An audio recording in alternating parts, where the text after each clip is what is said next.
पिछड़ा अति पिछड़ा दलित वर्ग के लोग इस चीज़ को जाने कि कैसे वो आपको जूता के समान तुलना किया है। वेद में, महाभारत में, ग्रंथ में, रामायण में, सब जगह तुलना किया, अपमान किया है। वो लोग कहते हैं कि राम राज्य में रामायण के समय जाति नहीं था, इसलिए वो कहते हैं जाति नहीं थी, तब नहीं थी जब बुद्ध थे, लेकिन जब ये यूरेशियावासी ब्राह्मण ये लोग आया। राम के संदर्भ में कोई जाति उति का जिक्र है रामायण में? हाँ, रामायण में लिखा है ना, सब कई जगह लिखा है। केवट के बारे में निषाद राज कहता है, निषाद राज मतलब निषाद चमार के बारे, मैंने चमारों के बारे में कहता है, निषाद मलाह के बारे में कहता है, ये कि धोबी के बारे में कहता है कि वो धोबी ऐसे बोल दिया तब गर्भवती सीता को बाहर फेंकाया। बहुत अपमान तरीके से कोई गर्भवती पत्नी को फेंका गया। अच्छा, जाति थी तब ना कहा कि धोबी, जातियाँ थी उस समय, ये जातियाँ थी तब ना कहा कि अधम जाति में विद्या पाए हुए अब भय हुआ था यही दूध पिलावे, नहीं कहा है।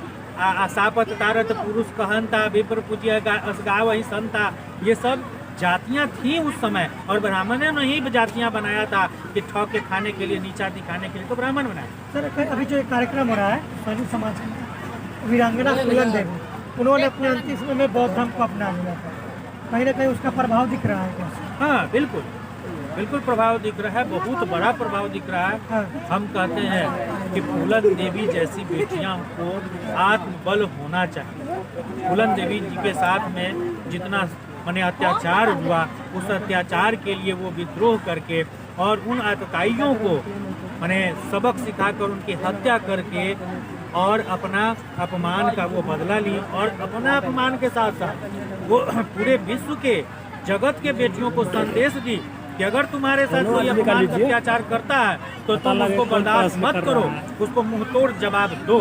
इसलिए उस परंपरा से, उस सीख लेकर के आज ये निषाद समाज बौद्धिक तरीके से अपने माता पिता का सम्मान करता है। ये हम हृदय से सलूट करते हैं। जी, कार्यक्रम सैनी समाज क्या हो रहा है, आप लोग इनको छुड़वा दीजिएगा, मतलब ब्राह्मण धर्म जब था तब हम लोग तो जन्मजात बुद्धिस्ट हैं। बुद्धिस्ट है अपने जन्मजात कैसे? अब हिंदू धर्म कैसे हो? पर हम पहले हिंदू, आज के हिंदू धर्म ऐसे विधिवत डॉक्यूमेंट्स के आधार पर तो हम हिंदू धर्म 1913 से जानते हैं। इतिहास बताता है 13 से हिंदू धर्म आया। इससे पहले तो भगवान लोग तो वैदिक धर्म कहता था, लेकिन हम मूल निवासी भारतवासी, अखंड भारतवासी।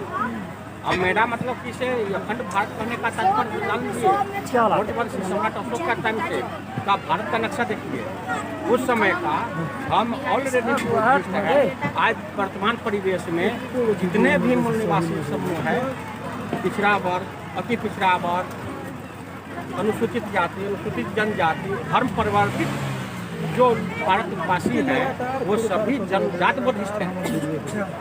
ये प्रमाण है। वापस अपने घर में आ रहे हैं हम लोग अपने घर को नए रंग में ढाल रहे हैं। जो हमारे घर पर ठगवा गैंग लोग जो है, मनुवादी विचारधारा के लोग जो है, जो गलत छाप, गलत रंग दिया था, वो रंग को हम लोग अपने वैज्ञानिक सोच और बौद्धिक क्षमता, मानवता विचारधारा से नए रंग में रंग रहे हैं। इसे नीचे उतर जाओ, क्या करें? आप ब्राह्मणवाद का त्याग कर रहे हैं, तो जो लोग इस व्यवस्था में कर्मकांड करवाने आते हैं, वो लोग आप लोग के साथ भेदभाव थोड़ी करते, वो तो अनुसूचित जाति दलित के साथ करते हैं। आप लोग के साथ तो बैठ कर खाते हैं साथ में मछली चावल।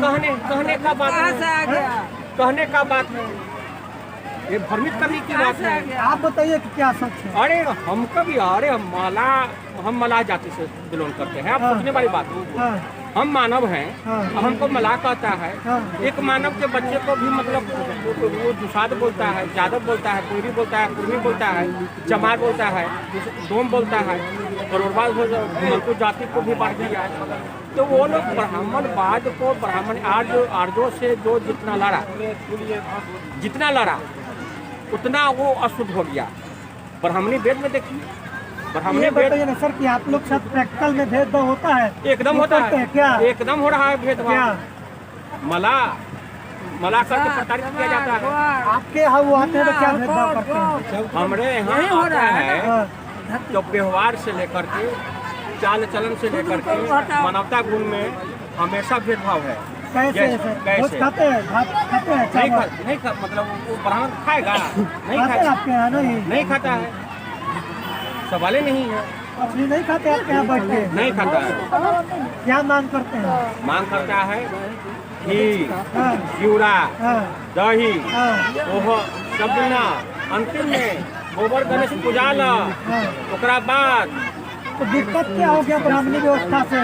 वो आके पिंडदान करवाते हैं, आपके मृतक का आत्मा शांति करवाते हैं, तो क्या दिक्कत हो गया छोड़ रहे हैं?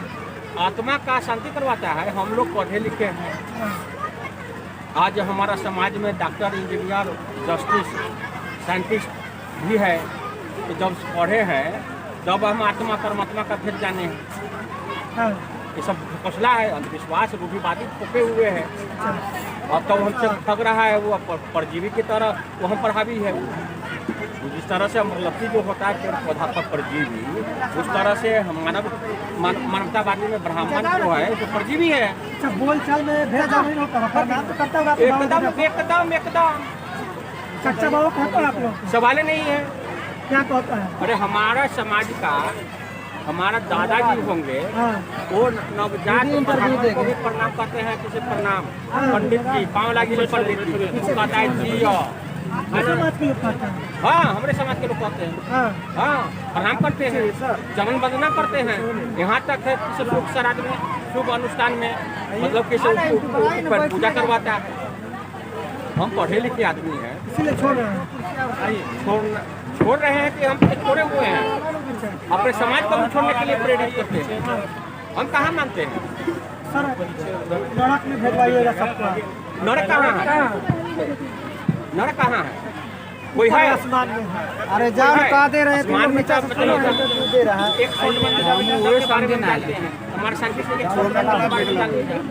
नरक है कहाँ? कोई अगर ब्राह्मण है किसी अधर्मी को नरक में भेजवाया है तो वो नरक का चौहदी बता दे हमको कैसा है, या स्वर्ग में वो दान दक्षिण लेकर के स्वर्ग में भेजाता है ना, तो वो उसका बतावे क्या है। पलंग खटिया कुर्सी दान कीजिएगा, गाय तो आपके बाबा जी, दादाजी, पिताजी, माता जी सबको मिल जाएगा।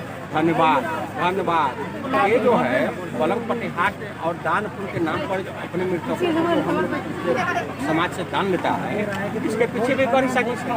अब इसको जरा उल्टा सोचिए, हम इसको उल्टा सोचते हैं। अगर हम अपने मृतक माता पिता दादा दादी के लिए पलंग पटिहाट गद्दा तकिया तोशक अगर हम दिए तो स्वर्ग में वो हमारे बाबूजी सोएंगे, लेकिन प्रैक्टिकल यथार्थ सही में वह पलंग तक ले जाता है बढ़िया ब्राह्मण जो ले जाता है तो उसको तो बढ़िया बावन सुनता है, तो हमारे माता पिता तो जबते रह जाएंगे ना। अगर नींद हमारा माता पिता दादा को जो लगेगा हमारे पिताजी को तो उस जगह तो बढ़िया सुता जाएगा, तो उसी में तो खुश आ जाएंगे ना हम, तो उसका कोई पता नहीं। आत्मा है कहाँ? अगर आत्मा है तो वही गीता बोलता है कि आत्मा अजर है, आत्मा अमर है, न ये जलाने से जलता है, न काटने से कटता है, न इसको नाश करने से नाश होगा। तो फिर हमारा कुकर्मी है, हमारे समाज में जो कुकर्मी है, अधर्मी है, या रावण को अधर्मी कहता है, राक्षस कहता है, महिषासुर को राक्षस कहता है, तो उसका आत्मा को क्या किया होगा यमराज जी या विष्णु भगवान कहाँ पर? इसका कोई प्रमाण है? सब फसला है। इवेन लेटेस्ट 2 साल पहले हमारे मतलब कि साइंटिस्ट स्टीफन जो मरे हैं, वो जो ब्रह्मांड का खोज किए थे, ब्लैक होल का पता कीजिए, स्टीफन हॉकिंग साहब बोलते हैं, वो तो स्पष्ट बोले हैं इस सृष्टि में भगवान नाम का कोई चीजें नहीं है। तो हम उसकी बात माने, हम विज्ञान की बात माने कि ये अधर्मी का बात माने।